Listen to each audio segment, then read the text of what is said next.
Sziasztok! Ahogy ígértük, folytatjuk tavaszi divatsorozatunkat. Lássuk, miket érdemes beszerezni idén tavaszra.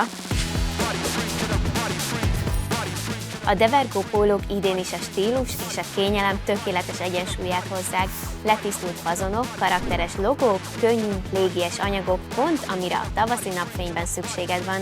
Viselt farmerrel és egy pulcsival a laza hétköznapokon.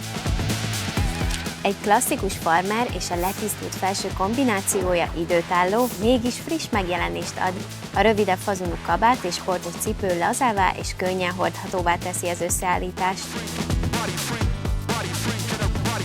Az Intimissimi 2026-os tavaszi kollekciója a nőiesség eszenciáját ünnepli, a tradíció és a modern elegancia harmonikus ötvözésével. A fűző és a fehér nemű vonal költői részletekkel, finom csipkékkel és érzéki anyagpárosításokkal hangsúlyozza a márka ikonikus stílusát.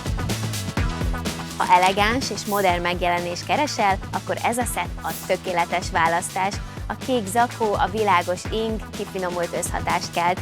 A sötét nadrág és a klasszikus cipő kiegészíti az öltözéket, így az ünnepi és az üzleti találkozókra is alkalmas. Ezek a melegítő szettek sportos, mégis divatos megjelenést biztosítanak. Tökéletes választás laza hétvégi programokhoz. A stílusos megjelenés miatt párosítsd egy steppelt, kényelmes jackivel vagy mellénnyel. A fehér neműk a letisztult, testhez simuló alapdaraboktól a légies csipkékkel és romantikus részletekkel gazdagított modellekig ívelnek, valamint külön hangsúlyt kapnak a formáló megoldások és a natural lifting újdonságai.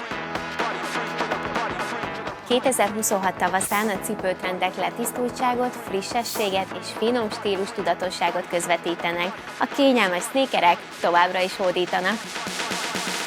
Ez a fehér szett letisztult, mégis karakteres megjelenést ad. A bőszabású nadrág elegáns és kényelmes, így az összhatás egyszerre sportos és divatos hatású. Egy farmer jackie és egy világos ing rétegezése laza, hétköznapi stílus terem és könnyen variálható, például egy bőszárú farmerrel, ami tovább erősíti a kényelmes, trendi összhatást. Köszönjük, hogy ma is velünk tartottatok, remélem most már teljesen készen álltok a tavaszi gardrób frissítéshez. Irány a Malom Központ. Sziasztok!